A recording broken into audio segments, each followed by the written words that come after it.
Hey everyone, this is Simran. Welcome back to our own YouTube channel IGNOU E-पाठशाला. I hope you people are doing well. So आज के इस particular session में हम अपनी unit 1 को continue करेंगे और आज हम डिस्कस करेंगे मेथड्स ऑफ रिसर्च के बारे में. जैसा कि आप अपनी स्क्रीन पे देख रहे हैं, ये है पार्ट 2. तो ऑलरेडी हम एक दो मेथड्स ऑफ रिसर्च डिस्कस कर चुके हैं, जिनमें है आपके survey method and observation method. Rest over जो आपके रिसर्च के मेथड्स हैं, आज हम उनको डिस्कस करेंगे. एंड मेरी ये पूरी कोशिश रहेगी कि इस पर्टिकुलर वीडियो में आपकी ये यूनिट कंप्लीट हो जाए. तो अगर अभी तक आपने चैनल को सब्सक्राइब नहीं किया है तो चैनल को सब्सक्राइब कर लीजिएगा. बेल आइकन को भी जरूर प्रेस कर लीजिएगा ताकि मैं जब भी वीडियोस का अपलोड करूं उसका नोटिफिकेशन आपके पास जरूर जाए. तो चलिए बिना किसी देर के हम अपने सेशन को स्टार्ट करते हैं. तो आज हम सबसे पहले डिस्कस करेंगे केस मेथड के बारे में. अब बहुत ही सिंपल से एग्जाम्पल से इसको समझने की कोशिश करते हैं. अगर कोई एक पर्सन है जिसकी तबीयत ठीक नहीं है तो वो क्या करता है, डॉक्टर के पास जाता है, राइट. अब जो डॉक्टर है वो सबसे पहले क्या करता है, आपकी मेडिकल हिस्ट्री को जानने की कोशिश करता है. ठीक है, अगर आपको कुछ नॉर्मल प्रॉब्लम है तो आपसे नॉर्मल सिम्टम्स पूछेगा और आपको मेडिसिन दे देगा, राइट.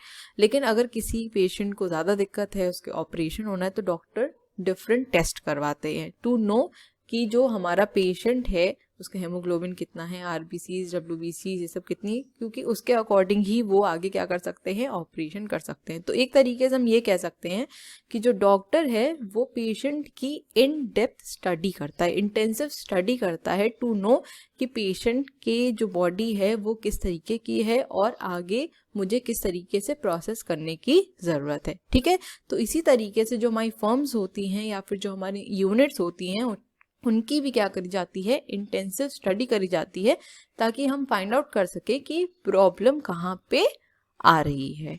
ठीक है, so case method of study is borrowed from medical science. ठीक है, ये स्टडी को या इस मेथड को हमने मेडिकल साइंस से लिया है, जैसे हमने आपको भी पेशेंट और डॉक्टर का एग्जाम्पल दिया था. ठीक, so just like a patient the case is intensively study so as to diagnose and then prescribe a remedy. टू डॉक्टर भी क्या करते हैं, सबसे पहले डायग्नोसिस करते हैं, आपसे सिम्टम्स पूछते हैं, उसके अकॉर्डिंग ही आपको मेडिसिन प्रोवाइड करते हैं, राइट. सो अ फर्म और a unit is to be studied intensively with a view to finding out the problems, differences, specialities so as to suggest remedial measures. ठीक है, तो हमको जब तक प्रॉब्लम नहीं पता चलेगी तब तक हम उसके लिए कोई सोल्यूशन नहीं ढूंढ पाएंगे. तो जो हमारी फर्म्स हैं या यूनिट्स हैं उनकी भी क्या करी जाती है, इन डेप्थ स्टडी करी जाती है, जिसको हम कहते हैं केस स्टडी की जाती है, ताकि हम प्रॉब्लम जान सकें और जब हमें प्रॉब्लम पता चल जाएगी तो उसका सोल्यूशन ढूंढना हमारे लिए कन्वीनियंट हो जाएगा. ठीक, so it is an in depth और intensive study of a unit और problem under the study. It is a comprehensive study of a firm और इंडस्ट्री और अ सोशल ग्रुप और एन एपिसोड और एन इंसिडेंट और process, program और an institution और any other social unit. तो हम ये जो केस स्टडी है वो किसी भी चीज़ की कर सकते हैं, चाहे वो आपकी एक छोटी इंडस्ट्री हो, चाहे वो कोई फर्म हो, चाहे वो कोई एक छोटा सा इंसिडेंट हो. ठीक है, अगर जैसे कुछ एक्सीडेंट्स हो जाते हैं तो उनकी भी केस स्टडी होती है कि किस तरीके से एक्सीडेंट हुआ, किस तरीके से यहाँ पर एक्सीडेंट होते जा रहे, रिपीटेडली क्यों हो रहे हैं, तो इस पर भी क्या होती है, केस स्टडी आपकी होती है. ठीक, according to P.V. Young, a comprehensive study of a social unit, be that a unit, a person, a group, a social institution, a district or a community is called a case study. तो हम case study किसी भी चीज़ की कर सकते हैं, even एक person की भी केस स्टडी होती है, क्योंकि डॉक्टर क्या करते हैं, पर्टिकुलर इंडिविजुअल की ही केस स्टडी करते हैं, उसकी मेडिकल हिस्ट्री जानने की कोशिश करते हैं, उसके बाद ही उसको आगे रेमेडी प्रोवाइड करते हैं. ठीक, so case study is one of the popular research method. A case study aims at studying everything about something rather than something about everything. बहुत ही इंपॉर्टेंट लाइन है ये. तो इस लाइन का बेसिकली मतलब ये है कि केस स्टडी में हम वो सारी चीज़ों को कंसिडर करते हैं जो रेलेवेंट है और उन रेलेवेंट चीज़ों की हम इन डेप्थ या इंटेंसिव स्टडी करते हैं, ना कि सारी ही चीज़ों की स्टडी करनी है. जो हमारी पर्टिकुलर केस या इंसिडेंट या हमारी प्रॉब्लम से रिलेटेड अगर है तो हम उसी की इन डेप्थ स्टडी करते हैं, ना कि जितनी भी चीज़ें हैं उन सब की, क्योंकि वो हमारे लिए ज़रूरी नहीं है कि रेलेवेंट हो. ठीक, अब ये लाइन थोड़ी इंपॉर्टेंट इसलिए भी हो जाती है क्योंकि आपके एग्जामिनेशन में क्वेश्चंस आते हैं कमेंट ऑन द फॉलोइंग. ठीक है, मैंने आपको बताया भी है. अभी हालांकि यहाँ पे ये क्वेश्चन पूछा नहीं गया अभी तक एग्जामिनेशन में, बट पूछा जा सकता है. ठीक, It examines complex factors involved in a given situation so as to identify causal factors operating in it. और जब आप किसी भी चीज़ की इन डेप्थ स्टडी करते हैं, इंटेंसिव स्टडी करते हैं, तो आपको वहाँ पे तब पता चलता है कि कौन से ऐसे मेजर फैक्टर्स हैं जिसकी वजह से ये प्रॉब्लम आ रही है. ठीक है. So the case study describes a case in terms of its peculiarities, typical or extreme features. It also helps to secure a fund of information about the unit under the study. अब आप किसी भी particular unit को study कर रहे हो, कोई firm, कोई इंडस्ट्री या किसी पर्सन के बारे में, तो आपको हर एक एस्पेक्ट उसका पता चल जाता है. ठीक. So it is most valuable method of study for diagnostic theoretic purpose.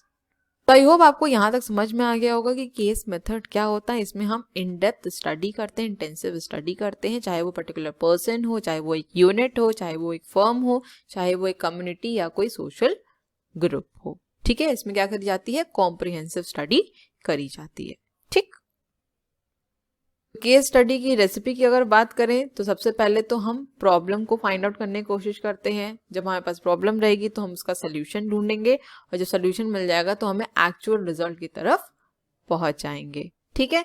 एक चीज याद रखिएगा, कभी भी कोई भी चीज की अगर रिसर्च करी जाती है तो सबसे पहले हमारे पास एक वैलिड प्रॉब्लम होनी चाहिए कि हम किस चीज के ऊपर रिसर्च करना चाह रहे हैं. अगर आपकी प्रॉब्लम ही नहीं वैलिड है तो ना ही आपको उसका सोल्यूशन प्रॉपर मिल पाएगा और ना ही आपके पास उसका रिजल्ट आ पाएगा. ठीक है. नेक्स्ट डिस्कस कर लेते हैं हम एक्सपेरिमेंटल मेथड के बारे में. जब भी एक्सपेरिमेंटल मेथड की बात आएगी यहाँ पर आपका आएगा कॉज एंड इफेक्ट रिलेशनशिप. ठीक है. हमेशा ये याद रखना. So experimentation is a research process used to observe the cause and effect relationship under the controlled conditions.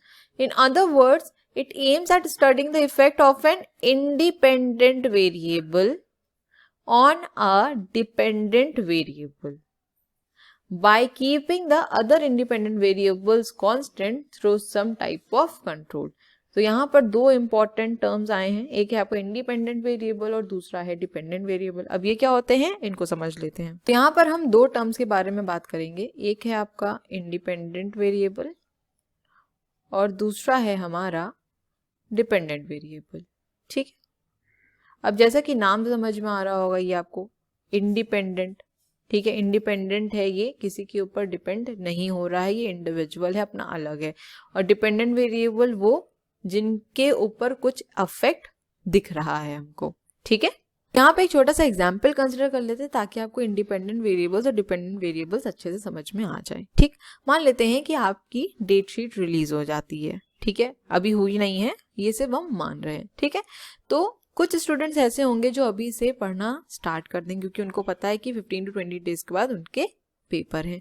लेकिन कुछ स्टूडेंट्स ऐसे भी होंगे जो सोचेंगे कि अरे अभी पास 15 से 20 दिन हैं अभी, तो मैं अभी से क्यों पढ़ूं. ठीक है. तो वो क्या करेंगे, अभी आराम से मस्त सोएंगे. ठीक है. तो जो स्टूडेंट्स स्टार्टिंग से थोड़ी मेहनत करना स्टार्ट कर देंगे तो ऑब्वियसली बात है कि उनका रिजल्ट उन स्टूडेंट्स के कंपैरिजन में अच्छा होगा ही होगा. ठीक है. तो यहाँ पर आपका जो इंडिपेंडेंट वेरिएबल है वो क्या हो जाएगा, आपका स्लीप. क्योंकि जो लोग सोएंगे उसका रिजल्ट ऑब्वियस सी बात है यहाँ पर उनके ग्रेड पे, उनके मार्क्स पे दिखेगा ही दिखेगा. ठीक है. तो आपकी जो स्लीप है वो क्या हो गई, इंडिपेंडेंट वेरिएबल हो गई. और इस स्लीप की वजह से, इस नींद की वजह से आपका रिजल्ट अफेक्ट हुआ. तो ये क्या हो गया, आपका डिपेंडेंट वेरिएबल हो गया. ठीक है. इसका नेक्स्ट एग्जांपल अगर हम कंसिडर करें तो मान लेते हैं यहाँ पे हमने लिया एक प्लांट. ठीक है. और प्लांट पे हमने ऐड किया फर्टिलाइजर. तो फर्टिलाइजर हमारा क्या हो जाएगा, इंडिपेंडेंट वेरिएबल हो जाएगा. और इसका इफेक्ट क्या देखने को मिलेगा कि जो हमारा प्लांट है उसकी ग्रोथ बढ़ जाएगी. ठीक है. इसी तरीके से मान लेते हैं कि यहाँ पे हमने वाटर ऐड किया तो वाटर से भी क्या होगा, प्लांट की ग्रोथ हमारी इंक्रीज करेगी, प्लांट हमारा और ज्यादा अच्छा हो जाएगा. ठीक है. तो जो हमारे इंडिपेंडेंट वेरिएबल्स होते हैं इनको हम कहते हैं कॉज. ठीक है. और जो हमारे डिपेंडेंट वेरिएबल्स होते हैं ये आपके क्या होते हैं, इफेक्ट होते हैं. ठीक है. आई होप इतना समझ में यहाँ पे आ गया होगा. नेक्स्ट इंपॉर्टेंट पॉइंट यहाँ पे याद रखने वाला ये है कि जो हमारे इंडिपेंडेंट वेरिएबल्स होते हैं हम इनको चेंज कर सकते हैं, ठीक है, they are subject to change, right. अगर हम चाहें तो हम इसे फर्टिलाइजर ऐड करना चाहें करें, चाहे अमाउंट ऑफ वाटर ऐड करना चाहें करें, ये हमारे ऊपर है, हम इसको चेंज कर सकते हैं। बट जो हमारे डिपेंडेंट वेरिएबल्स होते हैं हम इनमें कोई चेंजेस नहीं कर सकते हैं। ये किससे चेंज होंगे? अगर होंगे तो जो हमारे इंडिपेंडेंट वेरिएबल्स हैं उनकी वजह से जो चेंजेस होना होगा वो होगा, लेकिन हम अपनी तरफ से डिपेंडेंट वेरिएबल में कोई चेंजेस नहीं कर सकते। अगर हमें चेंज लाना है तो हमें अपने इंडिपेंडेंट वेरिएबल्स को चेंज करना पड़ेगा, ठीक है। आई होप यहाँ तक समझ में आ गया होगा। So in experimentation, the researcher can manipulate the independent variables and measure its effect on the dependent variable. ठीक है, देखिए मैंने आपको यही चीज बताई कि जो इंडिपेंडेंट वेरिएबल्स हैं हम उनको मैनिपुलेट कर सकते हैं, उनमें चेंजेस ला सकते हैं और उस चेंजेस का जो असर है या फिर उसका जो इफेक्ट है हम अपने डिपेंडेंट वेरिएबल में देख सकते हैं। बट स्पेसिफिकली हम खुद से अपनी तरफ से डिपेंडेंट वेरिएबल में कोई चेंजेस नहीं करते हैं। हम सिर्फ किसको मैनिपुलेट कर सकते हैं? इंडिपेंडेंट वेरिएबल्स को ही मैनिपुलेट कर सकते हैं, ठीक है। So the main features of experimental method are first that isolation of factors और कंट्रोल्ड ऑब्जर्वेशन। यहाँ पे हम एक्सपेरिमेंटल मेथड में ऑब्जर्वेशंस को कंट्रोल कर सकते हैं एंड द रीजन बीइंग कि इंडिपेंडेंट वेरिएबल्स एग्जिस्ट करते हैं और इंडिपेंडेंट वेरिएबल्स को हम क्या कर सकते हैं? मैनिपुलेट कर सकते हैं, इसलिए ऑब्जर्वेशंस को यहाँ पे कंट्रोल किया जा सकता है, ठीक है। नेक्स्ट पॉइंट है replication of the experiment, that is it can be repeated under similar conditions. तो यहाँ पे हम एक्सपेरिमेंट को क्या कर सकते हैं? रिपीट भी कर सकते हैं, सेम कंडीशंस के अंदर देख सकते हैं कि हमको क्या रिजल्ट मिल रहा है, ठीक है। नेक्स्ट है that it is quantitative measurement of result. अब आपका जो एक्सपेरिमेंटल मेथड है it is quantitative in nature, ये याद रखना, क्योंकि यहाँ पे हम किसकी बात कर रहे हैं? इंडिपेंडेंट वेरिएबल्स और dependent variables, cause and effect relationship की, तो हम इसको इजीली स्टडी कर सकते हैं, ठीक।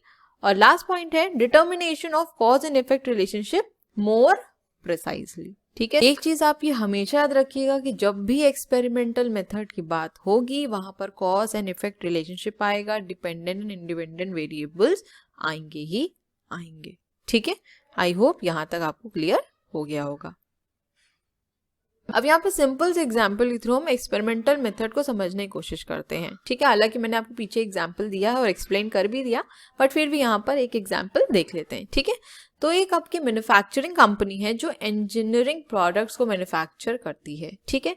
अब इनके जो प्रोडक्ट्स हैं उनकी क्वालिटी अच्छी है बट फिर भी वो मार्केट को कैप्चर नहीं कर पा रही है। तो कंपनी यहाँ पे फाइंड आउट करना चाहती है कि क्या रीजन है कि प्रोडक्ट्स अच्छे होने के बावजूद भी हम मार्केट को कैप्चर नहीं कर पा रहे, ठीक है। यहाँ पर कंपनी ने क्या किया? कुछ चेंजेस किए अपने फैक्टर्स में, जैसे कि अपनी मैन्युफैक्चरिंग में कुछ चेंजेस लेके आई, अपने ऑपरेशंस में कुछ चेंजेस किए, अपने एम्प्लॉयज के बीच कुछ चेंजेस किए और अपनी सेल्स में भी चेंजेस लाने की कोशिश करी, ठीक। और इनके बीच में देखना चाहा उन्होंने कॉज एंड इफेक्ट रिलेशनशिप। तो यहाँ से उनको ये पता लगा कि that there is a direct correlation between sales training and market coverage of the product. मतलब कि जो हमारा सेल्स पर्सन है अगर उसको प्रोडक्ट के बारे में पूरी नॉलेज नहीं है, प्रोडक्ट के फीचर्स नहीं पता, अगर हमारा प्रोडक्ट टेक्निकल है तो अगर टेक्निकल नॉलेज नहीं है तो ऑब्वियस सी बात है कि हमारा प्रोडक्ट कभी भी मार्केट को कैप्चर नहीं कर पाएगा, क्योंकि हम यहाँ पर सेल्स को कन्वर्ट ही नहीं कर पाएंगे। अगर हमको अपने प्रोडक्ट के बारे में पूरी नॉलेज नहीं है तो हम अपने कंज्यूमर तक भी पूरी नॉलेज नहीं पहुंचा पाएंगे और कंज्यूमर कभी भी कन्विंस नहीं होगा हमारा प्रोडक्ट लेने के लिए, क्योंकि उसको तो ये लगेगा कि हमको जब अपने प्रोडक्ट के फीचर्स के बारे में नहीं पता, हमें यही नहीं पता कि हम जो प्रोडक्ट सेल कर रहे हैं वो क्यों कर रहे हैं और इसका क्या पर्पस है, कोई कंज्यूमर क्यों उस प्रोडक्ट को ले, तब तक कोई भी कंज्यूमर आपका प्रोडक्ट लेना नहीं चाहेगा। तो आपको as a sales person technical knowledge या फिर अपने प्रोडक्ट के बारे में प्रॉपर नॉलेज होनी चाहिए, तभी आप आगे उस पर्टिकुलर प्रोडक्ट को मार्केट में सेल कर सकते हैं, ठीक है। तो यहाँ पे हमने जब एनालाइज किया तो हमें पता चला कि जो हमारे सेल्स पर्सन हैं उनको थोड़ा ट्रेनिंग की ज़रूरत है ताकि उनको टेक्निकल नॉलेज मिल पाए और फिर वो ईजिली सेल्स कर सकें, ठीक है। So the better the sales person is trained for the technical product the more positively the market will respond, ठीक है। तो यहाँ पर कंपनी ने क्या किया? कॉज एंड इफेक्ट रिलेशनशिप देखने की कोशिश करी। ठीक, अब यहाँ पर आपका कॉज क्या है और इफेक्ट क्या है ये आप मुझे कमेंट सेक्शन में जरूर बताइएगा। नेक्स्ट है हमारा historical method. So when research is conducted on the basis of historical data, the researcher is said to have followed the historical approach. तो जब भी हम पास्ट डेटा को अगर पढ़ते हैं, उसको स्टडी कर रहे हैं, उसको अपनी रिसर्च में यूज किया जा रहा है, तो वो हमारा क्या कहलाता है, हिस्टोरिकल अप्रोच कहलाता है। ठीक है, to some extent all research is historical in nature because to a very large extent research depends on the observations और data recorded in the past. Obviously बात है, जो आपकी रिसर्च होती है, मैंने आपको बताया कि कोई चीज ऑलरेडी हमारे पास एग्जिस्ट कर रही है, कोई नॉलेज है वो हमारे पास ऑलरेडी अवेलेबल है, हम उसमें फर्दर क्या करते हैं, कुछ और नई थ्योरीज को फाइंड आउट करने की कोशिश करते हैं। तो जितनी भी आपकी रिसर्च होती है मैक्सिमम वो रिकॉर्डेड डेटा या पास्ट डेटा पर ही डिपेंड होती हैं। ठीक है, The problems that are based on historical records, realized documents or chronological data can conveniently be investigated by following this method. तो हमारे पास जो historical data हैं प्रॉपरली जो अवेलेबल हैं, हम उनके थ्रू क्या कर सकते हैं, अपनी रिसर्च कर सकते हैं। एक चीज यहाँ पे याद रखिएगा, जो आपका हिस्टोरिकल डेटा होता है ना,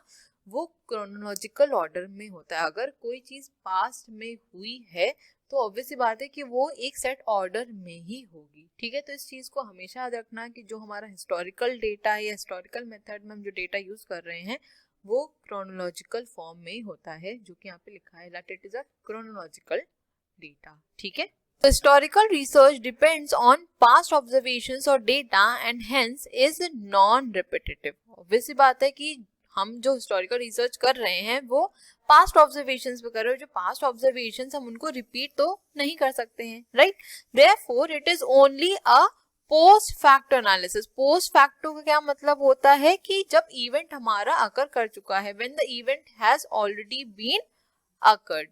ठीक है, उसके बाद जो स्टडी होती है, एनालिसिस होता है, वो हमारा पोस्ट फैक्टो एनालिसिस कहलाता है। ठीक, however historians, philosophers, social psychiatrists, literary men as well as social scientists use historical approach. तो जो भी आपके साइंटिस्ट होते हैं या आपके फिलोसोफर्स हैं, ये सब क्या करते हैं, आपकी जो डेटा ऑलरेडी आपके पास एग्जिस्ट कर रहा है, जो पास्ट डेटा है, जो ऑब्जर्वेशंस हुई है पास्ट में, उनको कंसिडर करके फर्दर स्टडी करते हैं। ठीक है, historical research is the systematic collection. इस वर्ड को याद रखना है, यहाँ पे मैंने आपको इसलिए बताया कि जो हिस्टोरिकल मेथड है वो एक प्रॉपर ऑर्डर, एक प्रॉपर सीक्वेंस में ही होता है। ठीक है, तो ये सिस्टमैटिक कलेक्शन है and objective evaluation of data related to past occurrence in order to test hypothesis concerning causes, effects or trends of those events which may help to explain present events and anticipate future events. तो जो हमारे पास already data है, जो observations हमारे पास past की हैं, हम उनको एज अ बेस कंसिडर करके अपने प्रेजेंट इवेंट्स को स्टडी करते हैं, एनालाइज करने की कोशिश करते हैं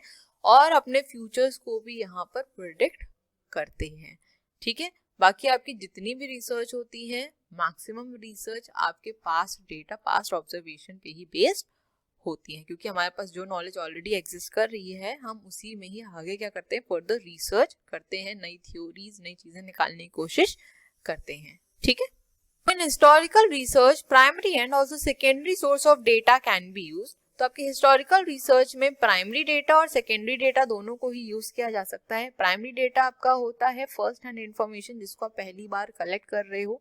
सेकेंडरी सोर्स वो सोर्सेज होते हैं जो ऑलरेडी अवेलेबल होते हैं, जैसे आपके कुछ जर्नल्स हो गए, कुछ पब्लिकेशंस हो गए, कुछ गवर्नमेंट जो मैगजीन्स निकालती है, उनके थ्रू भी हम डेटा को कलेक्ट कर सकते हैं, उनको भी एज अ सोर्स हम यहाँ पर कंसिडर करते हैं। तो ये सब आपके आ जाते हैं सेकेंडरी सोर्सेज के अंदर। ठीक है, तो primary source is the original repository of historical datum. अब आपका जो ये वर्ड डाटम है, ये डेटा ही है, बट ये इसका सिंगुलर फॉर्म है, दैट इज कॉल्ड डाटम। आपका जो प्लूरल वर्जन है वो डेटा कहलाता है। ठीक है, like an original record kept of an important occasion, an eyewitness description of an event and the inscription on copper plates और stones, the moments and releases, photographs, minutes of organization meetings, documents। तो ये सब आपके क्या कहलाते हैं, primary source. अगर किसी ने कोई इवेंट को होते हुए देखा तो वो उसका क्या है, प्राइमरी सोर्स ऑफ इंफॉर्मेशन है, राइट। उसी ने सबसे पहले उसको विटनेस किया, उसने सबसे पहले देखा है, तो हमको जो भी उससे इंफॉर्मेशन मिलेगी वो सबसे पहले मिलेगी और वो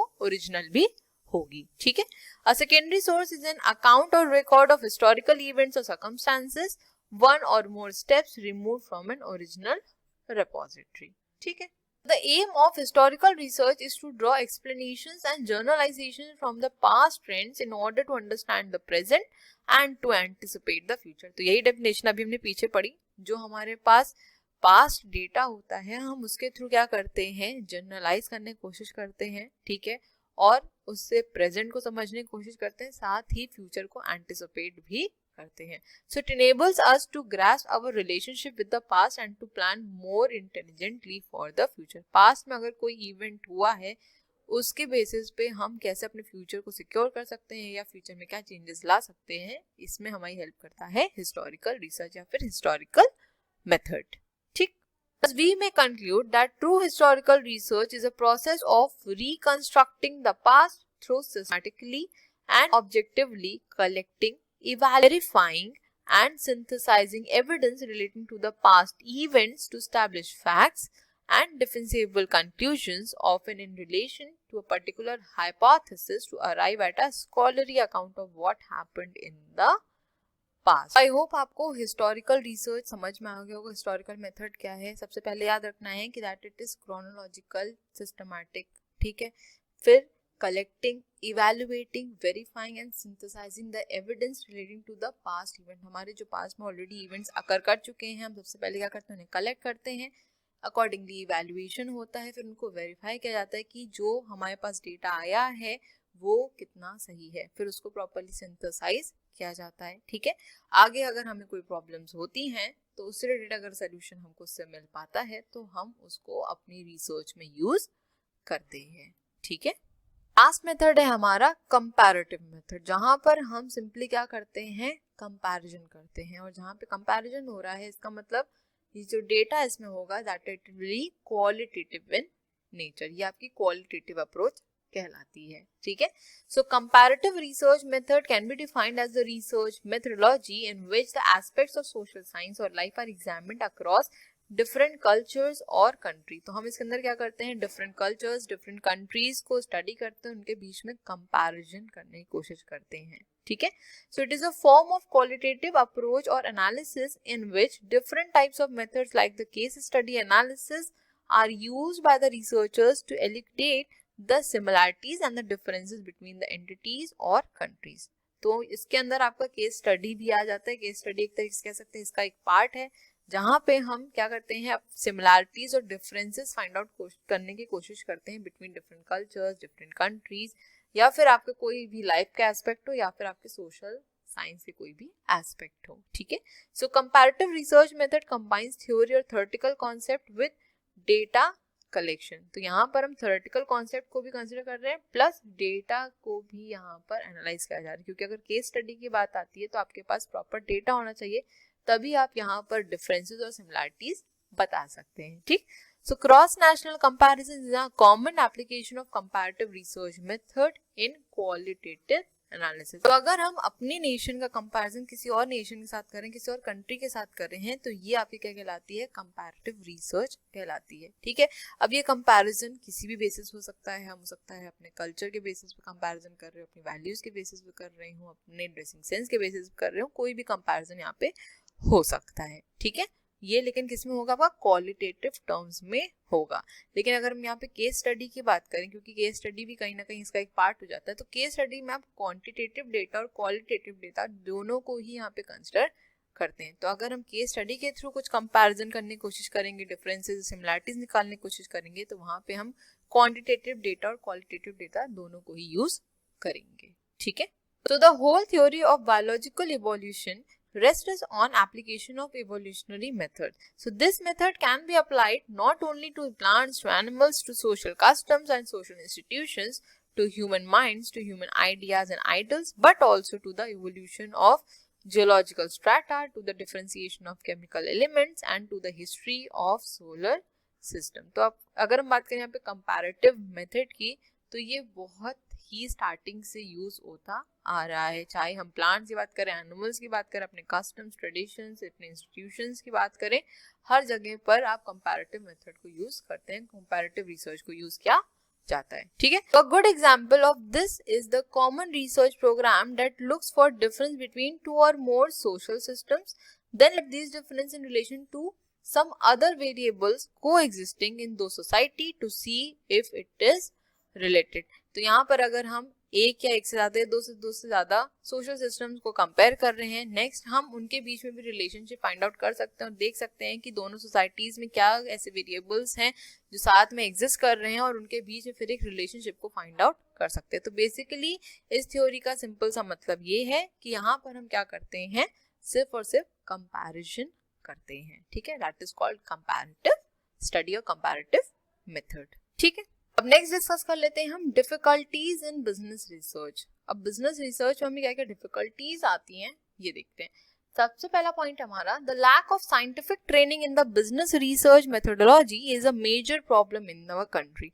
तो देखिए, कोई भी रिसर्च अगर आपको करनी है तो उसके लिए हमें प्रॉपर ट्रेनिंग की ज़रूरत होती है, प्रॉपर गाइडेंस की ज़रूरत होती है। इसीलिए जब भी कोई पर्सन रिसर्च करता है, पीएचडी करता है, तो वहाँ पर जो आपके गाइड होते हैं वो आपको प्रॉपरली बताते हैं कि आपको किस तरीके से रिसर्च करनी है, क्योंकि उसका भी एक प्रॉपर मेथड होता है। ऐसा नहीं है कि हम बस ऐसे गए और रिसर्च कर लिया और कुछ भी डेटा ले आए और उसको प्रेजेंट कर दिया, ऐसे नहीं होता है, ठीक है। एक प्रॉपर टेक्निक के थ्रू ही रिसर्च करी जाती है, डिफरेंट मेथड्स को यूज किया जाता है, तो उसके लिए हमें किसी की गाइडेंस की जरूरत पड़ती है, ठीक है। So many researchers take a leap in the dark without having a grip over the research methodology.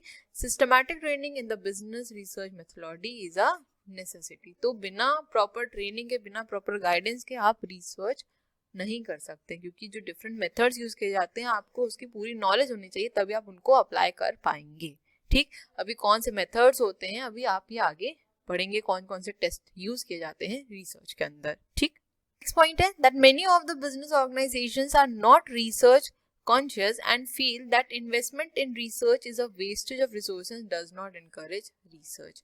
अब देखिए, कई बिजनेस ऑर्गेनाइजेशंस ऐसे हैं जिनको ये लगता है कि रिसर्च करना सिर्फ बेकार, इससे कोई मतलब नहीं है, उससे और क्या होगा, सिर्फ हमारे जो इन्वेस्टमेंट, हमारे जो रिसोर्सेज है उनका सिर्फ वेस्टेज होगा। लेकिन रियल लाइफ में आपको ही पता है कि रिसर्च बहुत ज़्यादा इम्पोर्टेंट होती है। आप एक नॉर्मल कोई भी चीज़ परचेज करने जाते हैं, लेट्स से कि अगर आपको स्कूटी परचेज करनी है, बाइक परचेज करनी है, कार परचेज करनी है, तो आप पहले क्या करते हो, रिसर्च ही करते हो। आप देखते हो कि मेरा जो बजट है उसके अंदर कौन सी सबसे अच्छी हमारे पास व्हीकल आ सकती है, फिर आप उसकी प्रॉपर रिसर्च करते हो, उसके प्रॉज एंड कॉन्स सब कुछ स्टडी करते हैं, राइट। तो बिजनेस ऑर्गेनाइजेशन के लिए भी रिसर्च उतनी ही इम्पोर्टेंस रखती है, ठीक है। पॉइंट हमारा, the research and development department has become a common feature in many medium and large organisation, but decision makers do not appear to be very keen on implementing the finding of their R&D department. देखिए, जितने भी हमारे medium and large organisations होते हैं उनके अंदर एक अलग डिपार्टमेंट होता है R&D का, that is research and development का, जो कि डिफरेंट टाइप्स ऑफ रिसर्च करती हैं, चाहे वो कंपनी के प्रोडक्ट को लेके हो, चाहे वो मार्केट रिसर्च को लेके हो, ताकि हमको ये पता चल सके as a company, as an organisation कि हमारे कस्टमर की क्या रिक्वायरमेंट है और हमें अपनी स्ट्रैटेजीज को किस तरीके से चेंज करना है या उन्हें किस तरीके से फॉर्मुलेट करना है, ठीक। अब अगर आपका research and development department he interest नहीं ले रहा है, ठीक है, उसने प्रॉपर फाइंडिंग्स नहीं प्रेजेंट की हुई हैं, ठीक है, प्रॉपर इम्प्लीमेंटेशन नहीं किया हुआ है, तो ऑब्वियस सी बात है कि जो आपकी रिसर्च है वो प्रॉपर नहीं होगी। अगर आपके पास कस्टमर्स की बार बार कंप्लेन आ रही किसी एक प्रोडक्ट को लेकर और आपने अपने R&D डिपार्टमेंट से कहा है to look over this problem, और अगर वो डिपार्टमेंट प्रॉपरली प्रॉब्लम को एनालाइज नहीं करेगा, उसको रेक्टिफाई नहीं करेगा, तो आगे आपको वो प्रोडक्ट सेल होना मार्केट में बंद हो जाएगा, है ना। तो रिसर्च तो इम्पॉर्टेंट है, लेकिन जो आपका R&D डिपार्टमेंट है उसका इम्प्लीमेंटेशन, उसकी जो फाइंडिंग्स, उसका इम्प्लीमेंटेशन भी उतना इम्पोर्टेंस रखता है। अगर वही इंटरेस्ट नहीं लेंगे तो आगे रिसर्च करना डिफिकल्ट हो जाएगा, ठीक।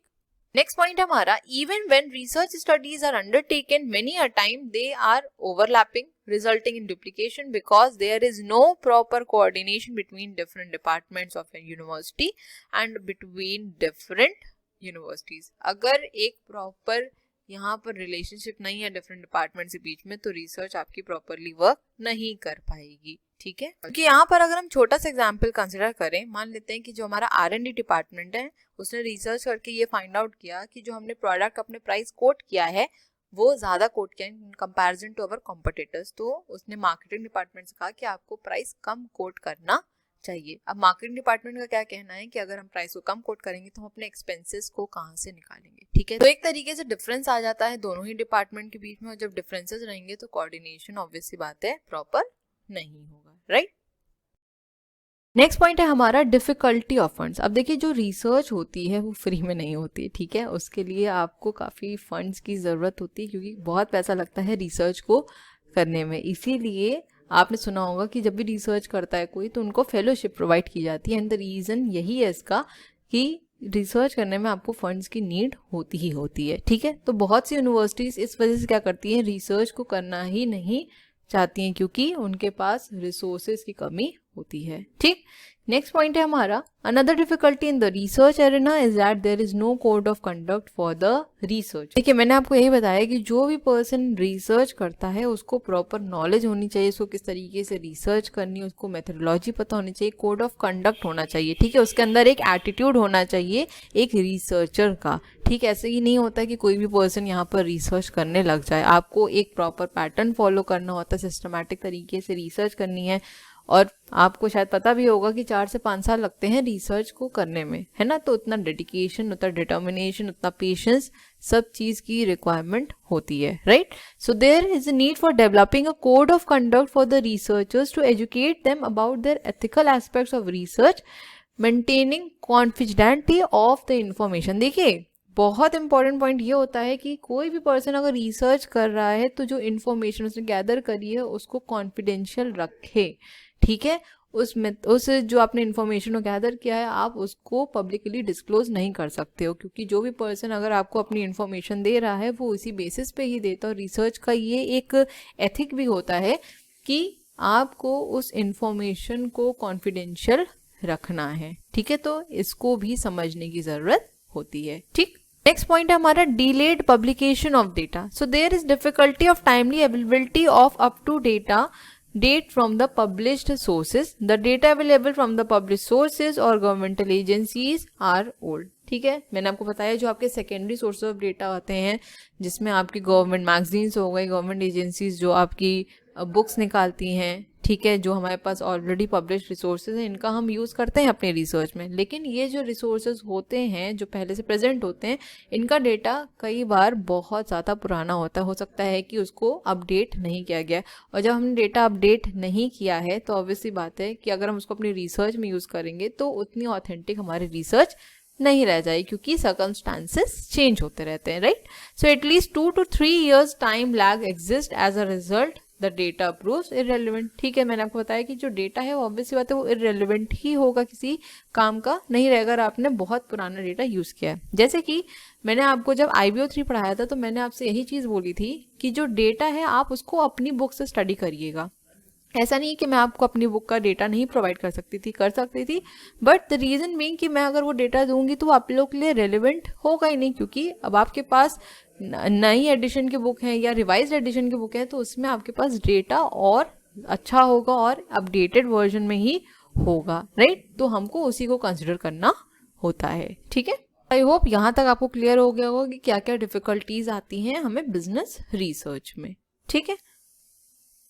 लास्ट टॉपिक है हमारा बिजनेस रिसर्च प्रोसेस। अब इसको ऑलरेडी हमको डिटेल में डिस्कस करना है in your next chapter that is research plan, but यहाँ पर हम इसके प्रोसेस को एक बार देख लेते हैं, ठीक है।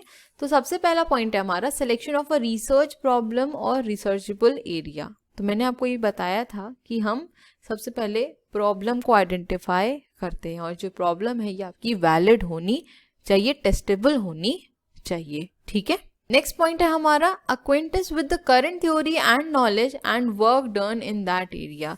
अब जो भी हम यहाँ पे प्रॉब्लम कंसिडर कर रहे हैं या फिर जिस भी एरिया में हम रिसर्च करना चाह रहे हैं उससे रिलेटेड अगर कोई नॉलेज ऑलरेडी एग्जिस्ट कर रही है या फिर उस एरिया में अगर कुछ काम हुआ है, हम सबसे पहले क्या करते हैं उसको स्टडी करते हैं और इसको कहा जाता है लिटरेचर रिव्यू, जहाँ पर जो ऑलरेडी आपके पास नॉलेज है आप उसको सबसे पहले स्टडी कर रहे हो, देख रहे हो कि जो हमारी प्रॉब्लम है उससे रिलेटेड कितना काम अभी हुआ है और कौन कौन सी जो गैप्स हैं वो अभी छूट गए, कौन कौन से एरियाज हैं जिनको अभी कंसिडर नहीं किया गया है, ठीक है। नेक्स्ट पॉइंट है हमारा definition and specification of the research problem more clearly. अब नेक्स्ट क्या होता है, जो हमारी रिसर्च प्रॉब्लम है उसको और ज्यादा क्लियरली डिफाइन करते हैं कि हम एग्जैक्टली क्या ढूंढना चाह रहे हैं, हमारी प्रॉब्लम क्या है। ठीक, नेक्स्ट पॉइंट हमारा फॉर्मुलेशन ऑफ रिसर्च हाइपोथेसिस और एटलीस्ट रिसर्च ऑब्जेक्टिव। तो इसके बाद हम फॉर्म करते हैं अपना रिसर्च हाइपोथेसिस। अब ये क्या होता है, किस तरीके से फॉर्म होता है, इसको आगे डिटेल में स्टडी करेंगे। ठीक है, नेक्स्ट पॉइंट है हमारा identification of the source of data. अब हमें यहाँ पे देखना है कि हम कौन से सोर्सेज को यूज करेंगे डेटा को कलेक्ट करने के लिए। वो प्राइमरी सोर्सेज भी हो सकते हैं, वो सेकेंडरी सोर्सेज भी हो सकते हैं, या फिर दोनों को ही यूज कर सकते हैं। ठीक है, वो डिपेंड करता है आपकी प्रॉब्लम कैसी और आपको उसमें किस टाइप की डेटा की ज्यादा रिक्वायरमेंट होगी। ओके, नेक्स्ट पॉइंट है creation and construction of data collection instruments like questionnaire, schedules and scales etcetera. जब हमने डेटा को कलेक्ट कर लिया तो हमें यहाँ पर कुछ इंस्ट्रूमेंट्स की जरूरत पड़ती है। ठीक है, अब डेटा को कलेक्ट करना है तो आप सर्वे भी कर सकते हो, आप क्वेश्चनर भी बनवा सकते हो। ठीक है, और शेड्यूल्स भी हम कर सकते हैं। ठीक, तो इन सब हमको इंस्ट्रूमेंट्स की जरूरत पड़ती है जब भी हम क्या करते हैं, डेटा को कलेक्ट करते हैं। राइट, नेक्स्ट है हमारा pre testing of the instruments and their possible revision. Next हम क्या करते हैं, जो हमने इंस्ट्रूमेंट्स यूज कर रहे हैं उनकी टेस्टिंग करते हैं, देखते हैं कि कितना डेटा हम यहाँ से गैदर कर पा रहे हो, कितना रेलिवेंट हमको डेटा मिल पा रहा है। अगर हमको लगता है कि इस पे और रिवीजन की जरूरत है, इसमें और मॉडिफिकेशन जरूरत है, तो वो भी किया जाता है। ठीक है, नेक्स्ट है formal acquisition of data and information through survey, observation and interview. ठीक, मैंने आपको बताया कि हम प्राइमरी सोर्स से सेकेंडरी सोर्स दोनों को ही यहाँ पे यूज कर सकते हैं। ठीक है, तो हम सर्वे, ऑब्जर्वेशन, इंटरव्यू के थ्रू भी क्या करते हैं, डेटा को गैदर कर सकते हैं, उसको कलेक्ट कर सकते हैं। ठीक, नेक्स्ट पॉइंट हमारा processing and analysis of data. अब जब हमने डेटा को पूरा कलेक्ट कर लिया तो उसके बाद हम क्या करते हैं, उसको एनालाइज करते हैं। उस डेटा में देखते हैं कि हमने जो इकट्ठा किया डेटा वो आगे हमको क्या इंफॉर्मेशन दे रहा है, हमें क्या यहाँ से मिल रहा है। ठीक, और लास्ट है interpretation of data and formal right up, that is reporting. ठीक, लास्ट में क्या किया जाता है, इस डेटा को इंटरप्रेट किया जाता है और प्रॉपर एक रिपोर्ट फॉर्म की जाती है कि हमने इस पर्टिकुलर रिसर्च से क्या चीजें फाइंड आउट करी। क्योंकि जो देखिए डेटा आपको मिलता है, आपको सबसे पहले उसको एक ऑर्डर में या सीक्वेंस में लगाना होता है, तभी आपको समझ में आता है कि किस तरीके से आगे प्रोसेस काम कर रहा है, मैंने जो डेटा कलेक्ट किया है वो किस तरीके से मुझे हेल्प कर रहा है। फिर जब हम उस डेटा को प्रॉपरली प्रोसेस कर लेते हैं, एक ऑर्डर में लगा लेते हैं, तो उसके बाद हम उसका एनालिसिस करते हैं। एनालिसिस करने के बाद उस डेटा को इंटरप्रेट किया जाता है और फाइनली बताया जाता है कि हम किस कंक्लूजन पे पहुंचे, हमारी रिसर्च की फाइंडिंग्स क्या रही।